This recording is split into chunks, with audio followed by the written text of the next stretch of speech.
It's very important to practice leash handling without your dog first. Mostly so that way you can get your mechanics correct.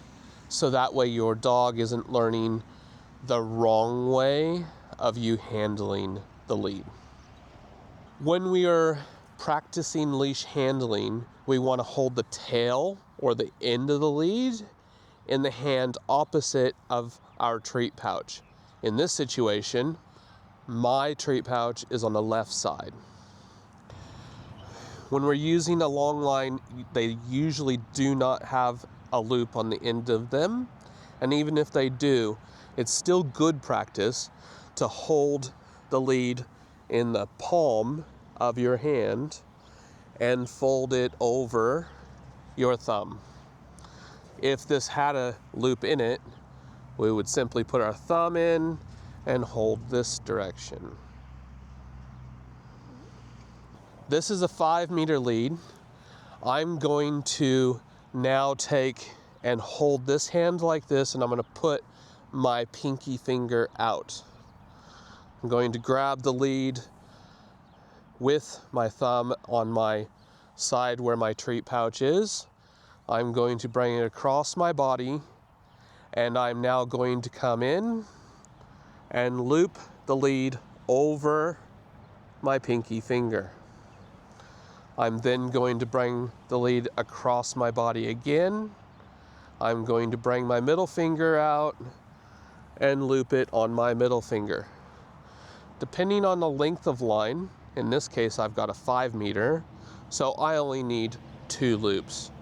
However, when we come in to reward our dogs for any reason, we can then use 1 extra loop on our index finger, which will bring it down to where we still do not have the lead on the ground. With my index finger holding that last loop so that way the lead does not go on the ground, I can now use this hand to maintain a little slack, and I can take a treat from my pouch, bring it down, and I can reward my dog. I can then reach again and reward my dog if they stay in position. At that point, I'm going to then assume a neutral position and wait for my dog to move on. If my dog now takes off after they've been rewarded, I can then release the first loop, second loop, and third loop, which will look like this. By that time, I'll have caught it with the Y of my thumb, and I go back to moving in this direction to catch up with my dog, always keeping roughly about 2 foot or around a meter behind your dog, always paying attention to their movement. A good practice for this is now moving around in and out of my pretend dog, dropping and picking up the lead while I do this until I feel like I'm very proficient. And I can throw in a couple loops on my index finger as an addition. And if I move out, I maintain this position and just move randomly, always making sure that I keep my arms down. In a situation where I'm going to use walking as practice, I also want to maintain my elbow down, palm up in this situation, or in the neutral upright. This is for the safety of your shoulder, so that way you don't end up with any injuries if our dog takes off.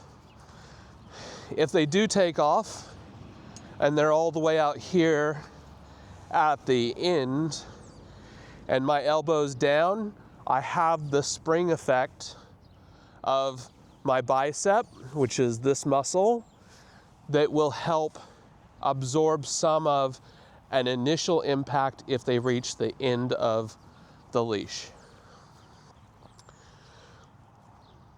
We're now going to get a dog and show you what this looks like as a random walk outside.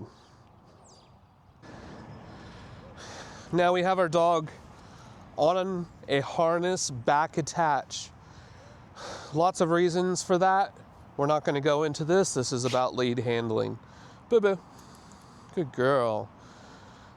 So, I have my loop set up in hand. I'm actually on a short because she's at heel. I'm going to demonstrate what it would be like just to be bringing my dog for a walk with a long line.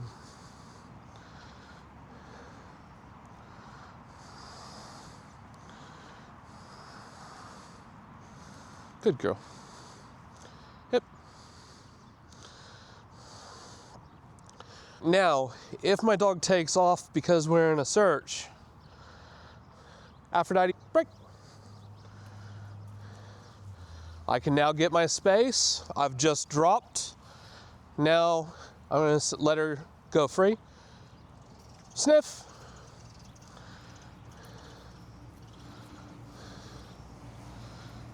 Whoa. So notice my elbow was down. Good girl. Just in case, for some reason, the horse in this paddock decided to get her a little excited. I'm still protecting my shoulder, keeping my elbow down. Good girl. All right, come. Good girl. All right. Thank you. Yes, she's a good girl. All right, just gonna demo what that looks like again from this angle. Aphrodite, break.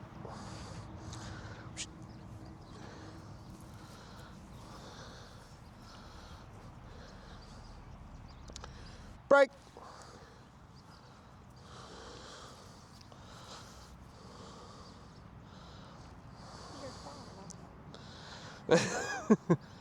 Good girl. All right, come, heel. Yes. Okay, I'll toss it out a little bit further. Aphrodite, break.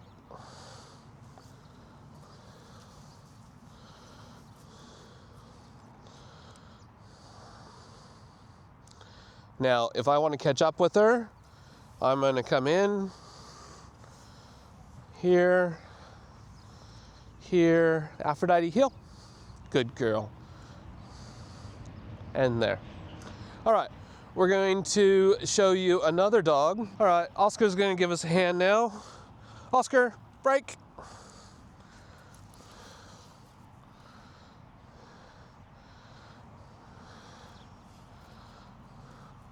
Go sniff.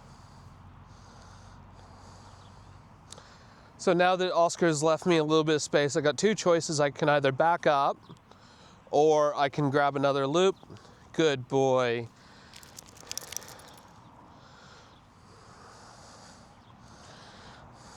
Oscar, break.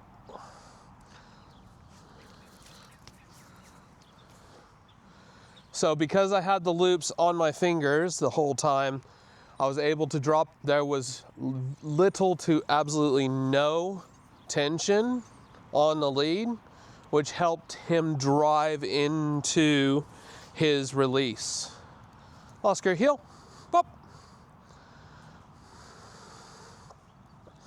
Good boy.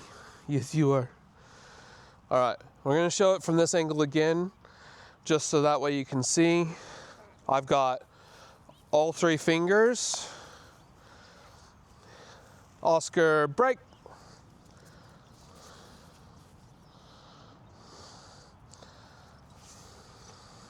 Good boy.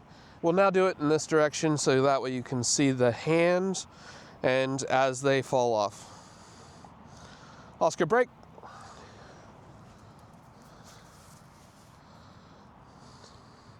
Now when he returns to me, I got 1, 2, heel. Good boy. All right, just gonna show you that one more time. We're just gonna do a release in this direction. Good boy. Oscar, break.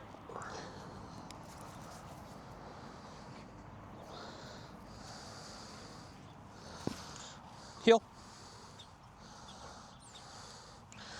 So because he's so close, I've got all 3 fingers again.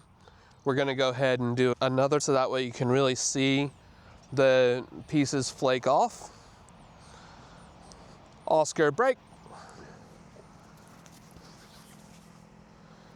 I had just that perfect amount of time to go ahead and catch that very last one. You'll notice he returned so fast, I actually didn't get my pinky finger in that case, but I did catch it with these 2 as I dropped each of the loops on. So if I needed to recover because he decided to take off again, I would simply just grab this one more time with a really loose finger. Oscar, break. And then recover it with my pinky finger. Good boy. And I'm back here catching my loops. Heel. Good boy.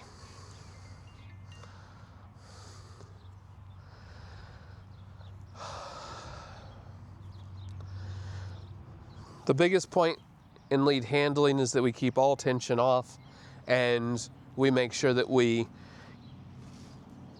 stay safe, get our fingers right, and let the dog lead the show. Oscar, go search.